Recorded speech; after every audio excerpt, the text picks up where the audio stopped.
مرده که زنش در بالای زنا میقپه، او را نواربرداری میکنه و نوار فحشی او را در شبکه ها پهن میکنه، به خاطر پهن کردن نوار فحشا این آدم گناهگار میشوه، چون که در جامعه به حیایی را پهن میکنه و نسل جوان را فاسد میکنه. و اولین لطمه ای که میزنه بر همین فرزندای خودش میزنه.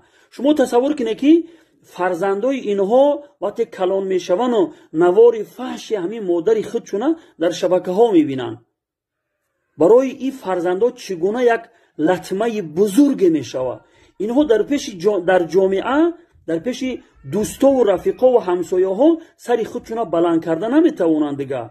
خب مردی واقعی چکار میکنه؟ نوارم که برداشت فقط در همون صورتی که زن این کار میکنه، میگه نه من زنا نکردم، تو دروغ میگی،